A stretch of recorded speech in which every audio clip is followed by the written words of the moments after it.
He lied about Rhodes, being a Rhodes Scholar. He never completed that and still said he was a Rhodes Scholar. He went to Moscow and did business with them against the United States government, and he wasn't challenged by the press about that.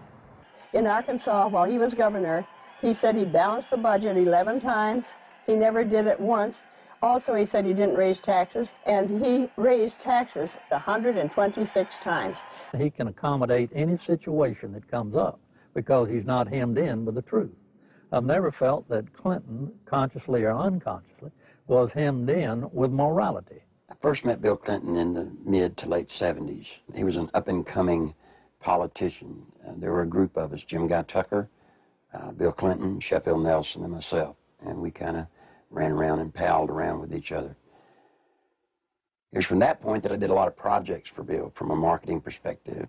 In 1988, I went to Bill. I said, I need a job to kind of relax, mellow out.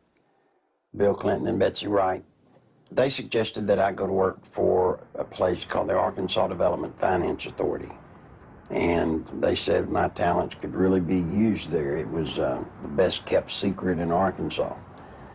After about 2 weeks, I went to Wooten Epps, and I said, Wooten, I think I've got enough background on this that we can start marketing it. Now, what is the criteria for loans? He said, whoever Bill wants to get a loan.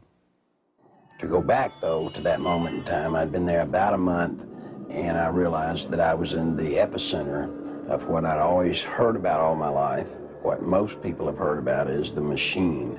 I was literally working, sitting in the middle of Bill Clinton's political machine. It was where he made payoffs, where he repaid favors to people for campaign support. I was in an interesting seat, and I knew it. Bill Clinton sold the concept of ADFA to the people of Arkansas as a vehicle for creating jobs and assisting churches and schools.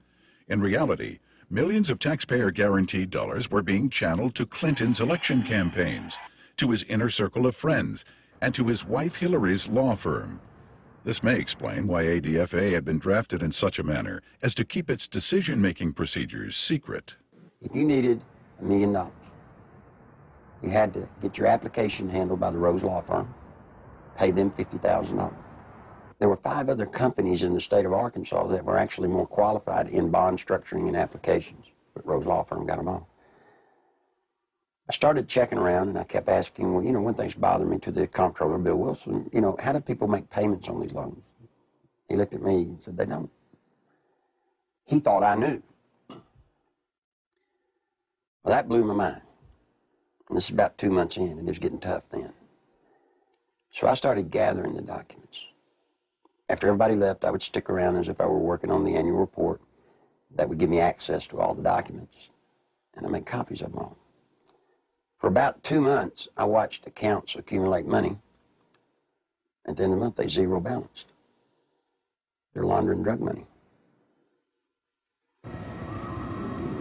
There were $100 million a month in cocaine coming in and out of Mean, Arkansas. They had a problem. They were doing so much money in cocaine, $100 million. You create a problem in a little state like Arkansas. How do you clean $100 million a month? ADFA until 1989 never banked in Arkansas. What they would do is they would ship the money down to Florida, a bank in Florida, which later would be connected to BCCI. They would ship money to a bank in Atlanta, Georgia, which, by the way, was later connected to BCCI. They'd ship to Citicorp in New York, which would send the money overseas. And there was an interesting one, a bank in Chicago. That bank, by the way, is partially owned by Dan Rostenkowski. Dan Lassiter would get the bonds. He would become the broker for the bonds. He would transfer money back to ADFA. He never sold a bond. The money then would leave ADFA, go into one of the various banks for the specific bond loan, and they would zero it out. When they zeroed it out, they were giving it back to Lassiter, less their handling fees. Dan Lassiter, who is the best friend of Bill Clinton, who went to jail with Roger Clinton for cocaine. And by the way, let me explain something. He didn't sell cocaine. No, they were giving it away. Huge piles of cocaine in his office. Ashtray upon ashtray full at the parties, and they would give it to young girls. That's sick. I mean, they were giving a highly addictive drug to young girls. Dan Lastro contracted to launder the money. Now, in addition to his contract to launder the money and the system that he and Bill Clinton had set up to do it, probably what he did is he took advantage of some of the cocaine. That's why he could give it away. Should you have $100 million a month in cocaine? They wouldn't care if you took a bucket full a day. Once he was convicted, he went to a minimum security prison, a holiday hotel we call them. He spent, I think it was 6 to 8 months, and he got out. Unbeknownst to anybody, Bill Clinton, the day after he got out, granted him a full and complete pardon. So if you think he's tough on crime, think about a man that pardons a man that gives cocaine to kids. Fear of violence is robbing our children of their future. We must take away that fear and give them hope. We must give Alicia and all our children back their childhood. Working together, we can. Your president, the President of the United States, not only was a part of a system that was laundering millions of cocaine dollars, your president signed off on it. He can't deny that he did. You see, because of that, there's one little catch. Every loan that ADFA made, Bill Clinton himself had to sign off on it. More than Bill Clinton, you better identify the people in the loop of the drug running. You better identify the people in the loop for money laundering. And what you'll find there is those people go straight to Washington. This is a circle of power. These are the people, when he got elected president, he did not pass go. He took them straight to Washington with him. Yeah, Bill Clinton was hooked on cocaine. I lived in Little Rock, Arkansas, okay? And I worked at a club called the Bistros. And I met Roger Clinton there, Governor Bill Clinton. Roger Clinton had came up to me and he had asked me, could I get him some coke, you know, and asked for my one hitter. And I watched Roger hand what I had given him to Governor Clinton, and he just kind of turned around and walked off, and that's one specific. Dr. Suen, S-U-E-N, doctor at the medical center here in Little Rock, has taken care of Bill Clinton for his sinus problems, which may indeed be drug-related to cocaine use as they destroy the sinus passages. Governor Bill Clinton was taken into the hospital, I believe it was the medical center, on at least 1 or 2 occasions for cocaine abuse and overdosage, in which he actually had to be cared for at the hospital. Clinton had integrated a number of corrupt cops, judges, and politicians into high-level positions to ensure the continued success of the drug smuggling, money laundering operations. All was going well until a fateful night in the fall of 1987. On August 22nd, 1987, Kevin had spent the night with his friend Don Henry. They left Don's home around 12:30 or quarter to 1 on the 23rd of August in early morning hours, and the next thing we knew, they had been run over by a train. There seems to be a small airstrip in the area. There have been sightings and reports of small airplanes flying very low with lights off in the area. I believe they saw something they shouldn't have seen. 3 weeks later, their deaths were ruled accidental by the state medical examiner, Fahmy Malek, and we disagreed with that ruling because we thought the evidence pointed to homicide. Ultimately, it was proven that Don Henry had been stabbed in the back and Kevin Ives' skull had been crushed prior to the placement of their bodies on the railroad tracks. However, Malek stood by his ruling that the boys had simply fallen asleep on the tracks. Malek had been kept in office at the insistence of Governor Clinton for a number of years, despite vigorous public outcry to have him removed. As long as Malek's rulings pleased the governor's office or state police, they were left to stand, no matter how implausible. Malek's obvious lack of medical knowledge reached a pinnacle when he ruled that James Milam, who had been decapitated, had died of natural causes. Yet Clinton, who had the power to remove Malek from office, insisted he stay. A number of people approached the police with information about Don and Kevin's murders and consequently were murdered themselves. Shortly before Keith McCaskill was murdered, he knew that he was fixing to be murdered. He told his family goodbye, he told his friends goodbye the night of elections in 1988. He took 2 pennies out of his pocket and threw them on the bar there at the wagon wheel and said, "If Jim Steed loses this election, my life isn't worth 2 cents." And he was murdered that night.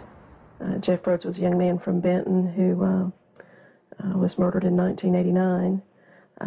Shortly before his death, he made a phone call to his dad in Texas and told him he needed to get out of Benton, Arkansas, that he felt he knew too much about the boys on the railroad tracks and the death of Keith McCaskill.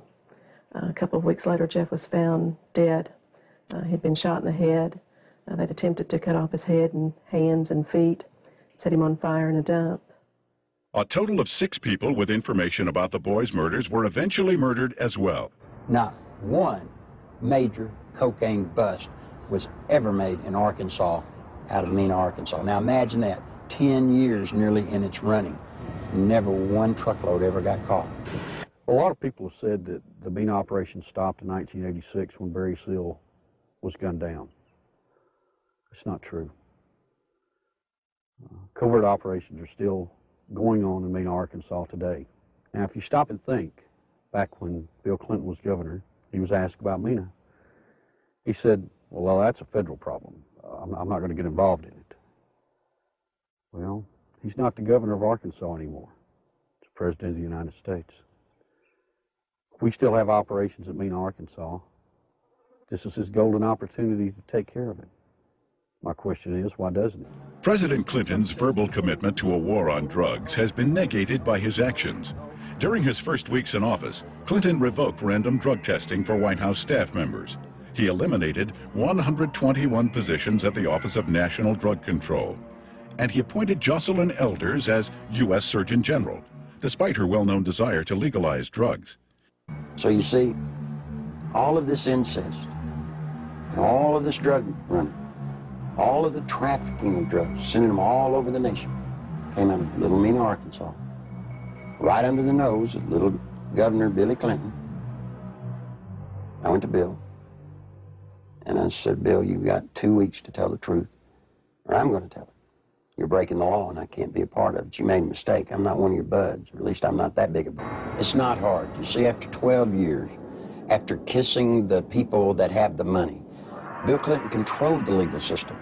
He controlled the judges. He controlled the attorneys. He controlled the banks. One thing that's very difficult for people to understand, Bill Clinton doesn't care about money. He cares about power. All he needed ADFA to do was to channel money to the big players financially. I got tickled when the reporters during the campaign came here. They were looking, trying to find out where Bill Clinton profited. He didn't. He profited by putting money into his friends' pockets. But imagine this. Imagine the power this man has in Washington, D.C. Imagine what he can do to this nation if he gets that circle of power going there, as he did here. Nothing I can do, nothing you can do can stop it. Because he'll have the absolute power, and believe me, he will use it to have you investigated, to have you arrested, to have your company audited. Now, that's what will happen when his circle of power is complete. Although the documented information contained in the Clinton Chronicles continues to be reported in England and other countries, here in America, the media blackout continues. On July 14th, 1994, copies of the Clinton Chronicles video were hand-delivered to every member of the United States Senate and House of Representatives. On July 25th, documentation supporting the film was presented to Congress at their request. Whitewater hearings were scheduled to begin the next morning. However, the then House and Senate majority leaders, plotting with Robert Fisk to withhold evidence, refused to allow any of this documentation to be admitted. In addition, eyewitnesses willing to testify under oath who could confirm Clinton's involvement in the Arkansas drug